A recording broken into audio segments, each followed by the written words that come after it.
Bem-vindos ao Baixo Clero, podcast semanal de política do UOL. Gravado toda quinta-feira, o programa conta com a participação dos blogueiros do UOL, Josias de Souza, Thales Faria e Leonardo Sakamoto. Sou do Baixo Clero, sem qualquer problema, mas é um sinal que todos têm espaço aqui nesse maravilhoso Brasil.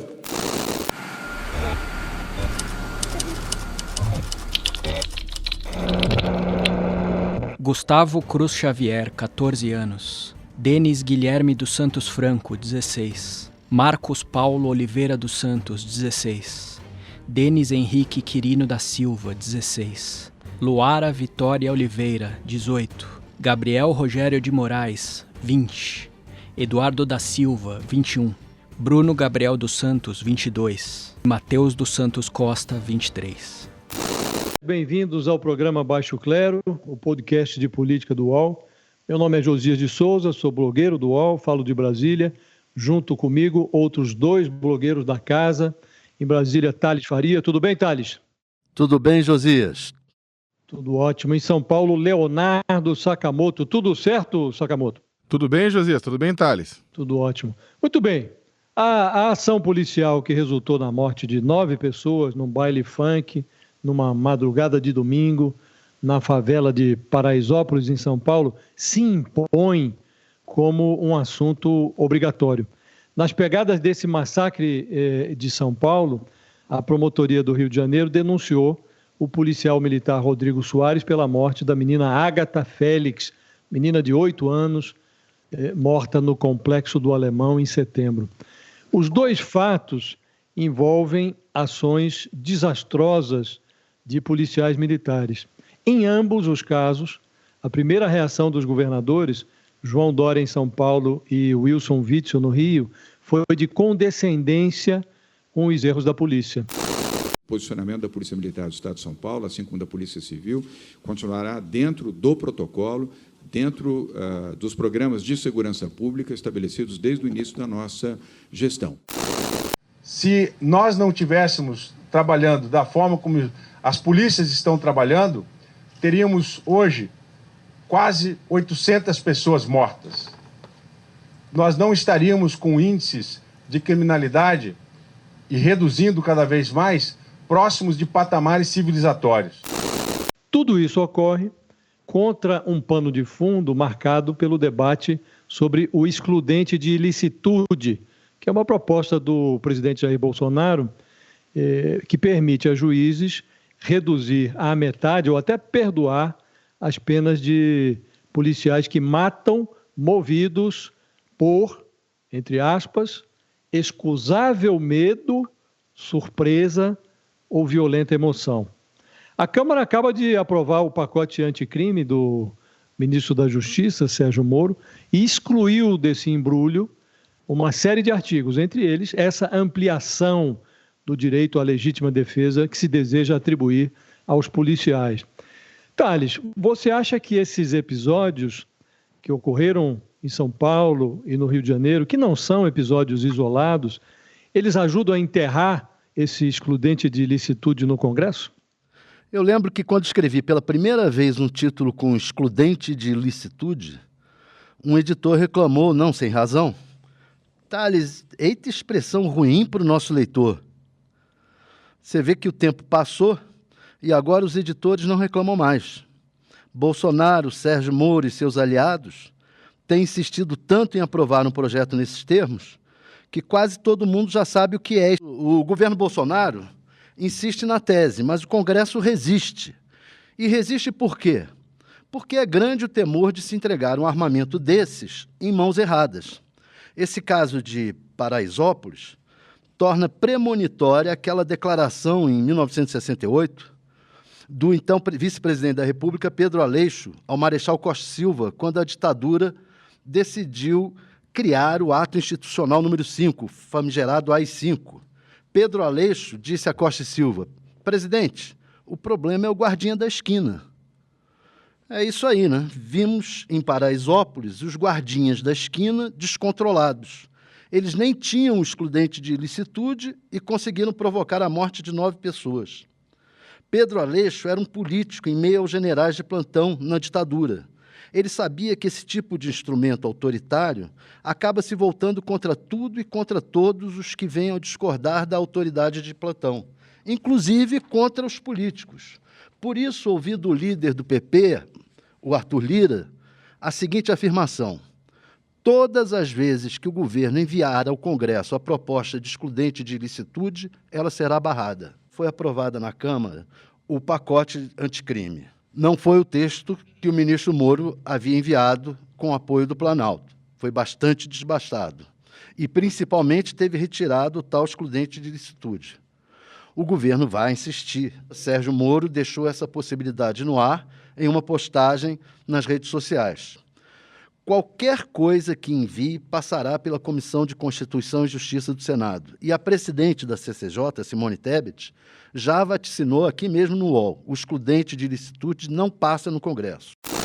Fica claro aí que a intenção é outra. A reação do Congresso Nacional foi imediata através do presidente Rodrigo Maia e eu participei de algumas conversas com os líderes. Da forma como está, esse projeto não passa. Ela declarou isso após o ministro da Economia, Paulo Guedes, falar que se houver distúrbios de rua no Brasil, pode-se voltar a ter um novo AI-5. Vale perguntar: Paraisópolis foi um distúrbio de rua? Há dois tipos de consumidores de diversão no Brasil: há os bem-nascidos e os pobres. Para essa juventude endinheirada, os empreendedores formais criam eventos como Rock in Rio, Lollapalooza, e para a rapaziada da periferia, o que há são os bailes funks, os pancadões, normalmente controlados por bandidos. Num tipo de evento, a polícia comparece como um braço protetor do Estado. No outro, a polícia só dá as caras como uma face repressora do Estado. Essa diferença, ela é reveladora sobre o abismo social que separa um Brasil do outro. Você não acha, Sakamoto? Olha, total, Josias. Se você for pegar algumas baladas, né, as grandes baladas da classe média alta, classe alta, paulistana, carioca, como você mesmo falou, Rock in Rio, Lollapalooza, você tem drogas lícitas e ilícitas rodando lá dentro, você tem sexo. Sim, o pessoal trepa lá dentro. Você tem música alta, você tem muitas vezes atrapalhando o que chama-se a comunidade do entorno. Você tem vários problemas, você tem festas em bairros ricos, também atrapalha a comunidade do entorno.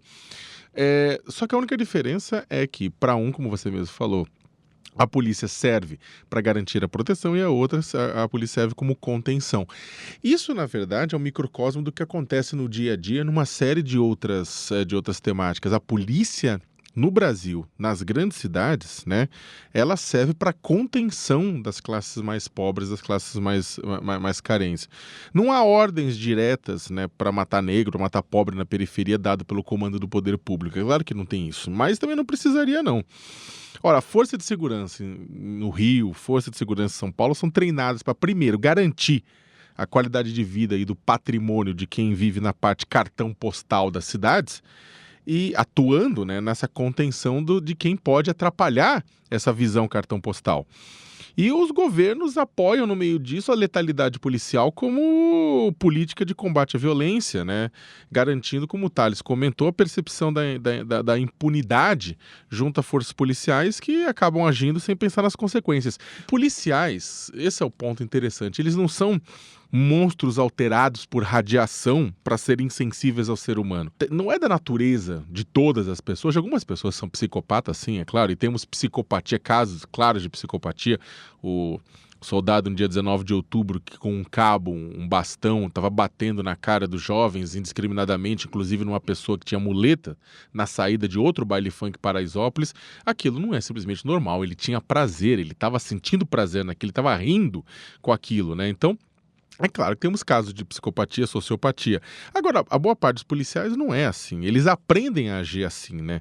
No cotidiano da instituição a que pertencem, na natureza mal resolvida dessa instituição, na formação profissional, na exploração diária como trabalhadores, na internalização dessa missão que é garantir a segurança e garantir o status quo a qualquer preço, né? Aí, só para finalizar, eu acho que tem um ponto que é o seguinte, que boa parte dessa violência, e acho que é importante que se diga, ela não vem com o Bolsonaro, ela não vem com Dória, ela não vem com o Witzel. Essa violência está aí, né? Desde que eu me conheço por gente, sou da periferia de São Paulo, a repressão, essa repressão tá aí, ela sempre existiu, ela sempre aconteceu. O que acontece, acho que com o Bolsonaro, com o Witzel e com o Dória, é que a percepção de que uma vez que o governo também apoia esse tipo de coisa, ou passa pano nesse tipo de coisa, as narrativas estão explodindo. Nós queremos que o nosso profissional cumpra a missão e, ao final da mesma, retorne à sua unidade ou à sua residência em paz. Não fique preocupado em receber a visita de um oficial de justiça. Nós apenas extraímos do conceito de legítima defesa, né, situações que a elas são pertinentes. Então não existe nenhuma licença para matar. Quem afirma isso está equivocado, não leu o projeto. Sabe, as pessoas perderam a vergonha de bater palma para isso em público. Você vê, tipo, nas redes sociais, nas matérias relacionadas às mortes dos 9 jovens, a gente imagina que nas caixas de comentários dos grandes portais aquilo sempre seria uma resposta, seriam bizarras, mas parece que o pessoal perdeu todo o pudor de fazer comentários aplaudindo isso em público. Não, que bom, estão garantindo a ordem, estão garantindo o silêncio, né? Então eu acho que, realmente, com os governos autoritários que chegaram ao poder no final do ano passado, a gente teve uma mudança, não uma chegada dessa violência que ela sempre esteve aí, mas uma tentativa de normalização. É o Nelson Rodrigues, os idiotas perderam a vergonha. Me chamou a atenção também a primeira reação do governador João Dória a esse massacre lá de Paraisópolis. O Dória não chega a ecoar o discurso do tipo do Witzel, do tiro na cabecinha, ele é mais sutil. Mas, num primeiro momento, ele comprou integralmente a versão da PM, segundo a qual ali houve uma ação dos policiais que estavam perseguindo bandidos numa moto, e os bandidos atiraram, e os policiais invadiram porque estavam perseguindo os bandidos, e as imagens que eram divulgadas sucessivamente iam desmentindo essa versão oficial da PM, né? E depois o governador, também nessa primeira reação, o Dória disse, esse baile funk, ele não deveria nem ter ocorrido, porque é ilegal e fere a legislação municipal. Ora, esse pancadão de Paraisópolis, ele existe há 7 anos, reúne ali coisa de 5 mil pessoas. A grossa maioria é uma rapaziada honesta ali procurando um lazer no final de semana, o único disponível. E o baile já feria a legislação municipal quando o Dória foi prefeito de São Paulo. Mas não ocorreu ao hoje governador oferecer a essa rapaziada sem berço alternativas legalizadas de lazer. Quer dizer, o Dória é adepto da parceria público-privada, propõe isso em todas as áreas, e não passou pela cabeça dele, como prefeito, propor a empresários a construção de espaços adequados para a realização desses pancadões da favela. Quer dizer, no final das contas, sobra uma reação do governador que ignora a omissão dele como prefeito e desmerece a própria PM, porque há em São Paulo 110 mil policiais. Desses, 85 mil, alguma coisa assim, são policiais militares. O grosso dessa corporação tem origem na periferia. Não é razoável que a maioria carregue a má fama que resulta do trabalho de policiais que seguem não o protocolo, mas um necroprotocolo que vai se naturalizando. E só é aplicado nas regiões periféricas dos grandes centros. Quer dizer, essa naturalização que conta com o beneplácito dos governadores, isso é muito ruim que ocorra, né? Eu fico numa dúvida, Thales, se diante desse cenário, se haveria alguma chance de o presidente Bolsonaro fazer algum tipo de reflexão para abandonar essa política de segurança pública dele, baseada em todo o poder à polícia, até em detrimento dos direitos humanos ou de qualquer noção básica de direitos humanos. Você acha que há alguma chance de modificar, não? Não creio, e não é o que eu tenho notado, Josias, nas conversas. Se você notar, eu citei aí o caso do Sérgio Moro, que logo após a aprovação do pacote anticrime, declarou que que tudo bem, festejou a aprovação do pacote, mas que tem alguns pontos que tem que ser revisto. O que ele quer ali? Ele quer tentar recolocar o excludente de ilicitude. Quer dizer, não há uma mudança, qualquer mudança. E isso, se você pensar, se você olhar, você pode dizer assim, o Moro é dos mais letrados dos bolsonaristas, né? Talvez dos mais moderados. Então, não existe nenhuma força dentro do bolsonarismo que esteja, nesse momento, discutindo rever posições. Aliás, quem tentou rever posições mais radicais foi excluído, né? Você vê o caso do Alexandre Frota. Tudo começou com Alexandre Frota fazendo uma crítica ao setor de cultura, porque estava ferindo os amigos dele, desse setor, que queriam ir a Cannes. A briga dele começou aí, o rompimento dele com Olavo de Carvalho, com essa turma, começou aí. Então, não existe espaço, no momento, para moderação. O Tales mencionou o Sérgio Moro. O Sérgio Moro fez um comentário, né, sobre o episódio de São Paulo, e ele foi numa linha que me pareceu uma linha aparentemente adequada, né? Ele disse que houve ali uma falha de protocolo, né? Eu acho que ele primeiro demorou um pouco para se pronunciar, uma vez que o próprio Sérgio Moro muitas vezes se pronuncia rapidamente em casos, né, que atingem o governo federal. E esse caso, é claro, que tem uma repercussão nacional, ele demorou um pouco. Quando ele se pronuncia, ele fala que ele critica, né, a operação, ele diz que houve um erro operacional grave. Ele fala, olha, a PM de São Paulo, com todo respeito, né, uma corporação de qualidade e tudo, mas aparentemente houve um excesso, houve um erro operacional grave que resultou na morte de algumas pessoas, né? Só que, se você for perceber, tanto no discurso do Moro para esse caso de Paraisópolis, quanto no discurso do Moro com relação à menina Agatha Félix, que ele também cita na mesma discussão, ele usa os dois casos, né? Ele se pronuncia para tentar desvincular esses casos da questão do excludente de ilicitude. Né, ele fala, olha, em nenhum momento, aspas do Moro, em nenhum momento ali existe uma situação de legítima defesa, então não se aplicaria, né, não se aplicaria o dispositivo do excludente de ilicitude, né. Ele fala, não é uma legítima defesa, então esses dois casos estariam fora. Só que ou seja, o ministro ele se pronuncia, concordo, a declaração dele, olhando ela individualmente, analisando separadamente, concordo, é uma declaração razoável, uma declaração que cabe ao ministro da Justiça, sim, né, e nesse ponto acertaria. Agora, se for colocar essa declaração num contexto maior, você vê que ele vem a público para tratar os dois casos juntos para dizer, não tem nada a ver com o meu projeto é legal, e até hoje ele continua lutando, né, como o Tales mesmo falou, ele fala que bom que aprovou, mas tem mudanças que podem ser feitas e a gente quer que sejam feitas, né? O plea bargain, o excludente de ilicitude, a questão da condenação em segunda instância.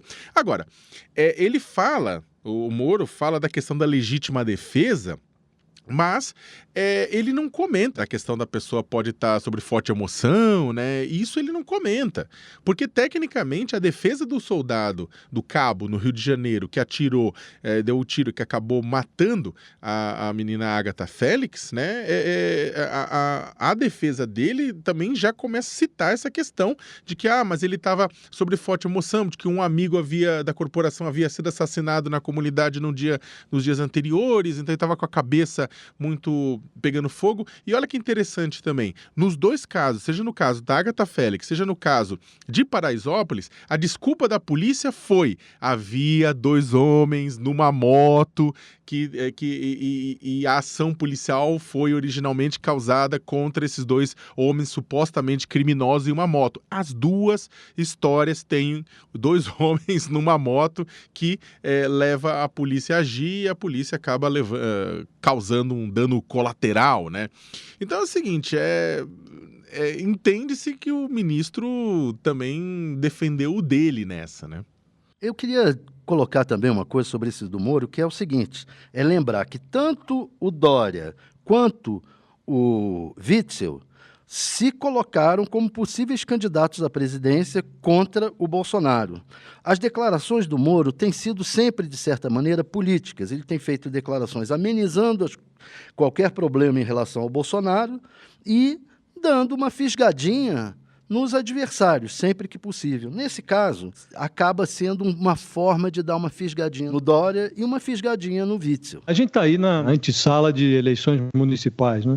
Eu acho que é muito improvável que esse assunto sofra uma mudança de rumo. É muito provável que os candidatos a prefeito, embora não tenha muito a ver com essa questão das PMs, da Polícia Civil, porque isso não é coisa de prefeito, né? Prefeito tem guarda municipal, mas acho que esse debate sobre segurança ele vai estar presente também na campanha municipal.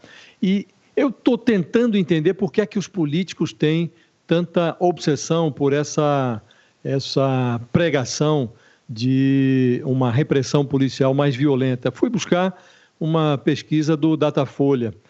A pesquisa não é recente, mas é a que tem dados mais recentes sobre essa matéria que a gente está discutindo.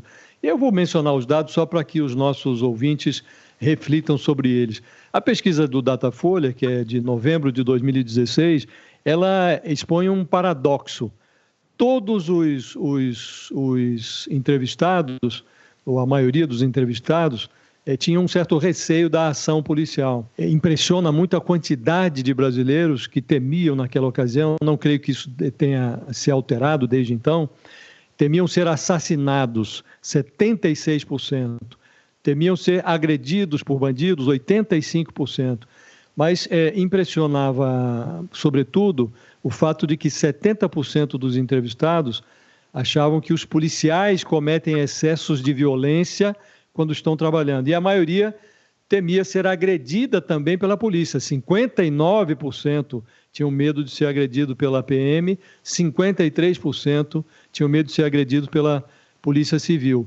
E o grande paradoxo é que a mesma pesquisa mostrou que 57% dos entrevistados concordam com a tese segundo a qual bandido bom é bandido morto. Então, as pessoas reclamam da truculência da polícia e receiam, mas, por outro lado, querem que o bandido seja assassinado pela polícia. Então, tem esse paradoxo que eu acho que ajuda a explicar porque é que os políticos no Brasil eles se aprisionaram a esse discurso de repressão policial pela repressão, né? Boa parte dos CONSEGs, dos Conselhos de Segurança Pública de São Paulo, a principal reclamação, acho que de quase todos os CONSEGs, é exatamente barulho de festa, barulho de pancadão. O Dória se elegeu falando disso, tudo isso mais. A grande questão, né, ou seja, o Dória, ao dar também a entrevista coletiva dele, ao falar, ele também fala calcado na informação de que parte da população de São Paulo é extremamente contra os pancadões, etc. Ou seja, também é aquela coisa, a população é contra os pancadões, mas também é contra o assassinato de jovens inocentes, né? Se você for fazer qualquer pesquisa em São Paulo, vai ver que a população foi contra aquela morte.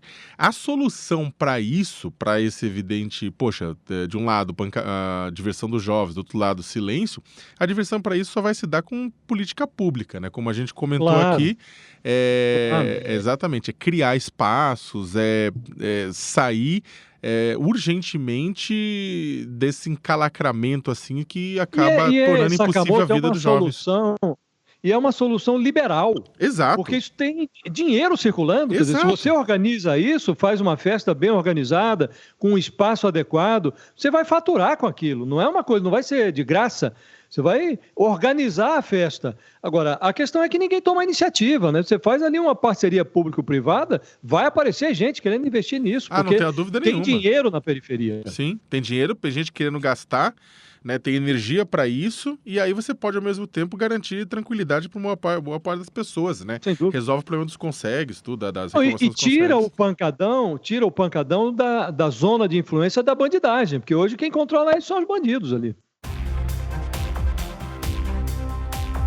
Os podcasts do UOL estão disponíveis em todas as plataformas. Você pode ver a lista desses programas em uol.com.br/podcasts.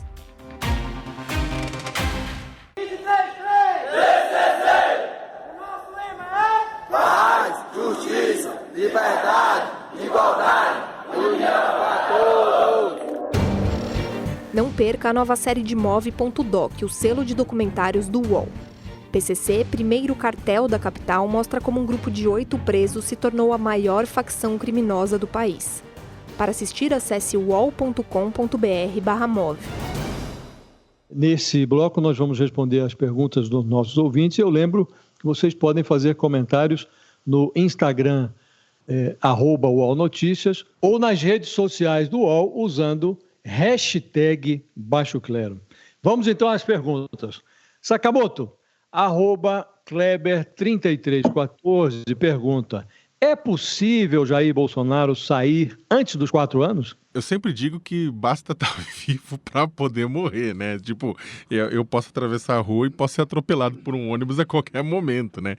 Então, ou seja, o imponderável, ele é claro que acontece, ainda mais considerando que o roteirista dessa pornochanchada chamada Brasil é muito louco, né? Então, acontecem coisas, mudanças, né? Agora, se for considerar condições ideais de pressão e temperatura, considerar como estamos hoje, é bem possível que o presidente continue, né, termine o seu mandato. A economia, que é o grande ponto dessa história inteira, ela não está aquela maravilha, bem pelo contrário, mais de 12 milhões de desempregados, 11,6% de desemprego, ainda está uma tristeza muito grande. Contudo, né, o desemprego vai caindo lentamente, muito com base em trabalho precário, mas vai caindo muito lentamente. A economia vai crescendo lentamente, um pouquinho melhor do que no ano passado, uma perspectiva melhor mais para frente.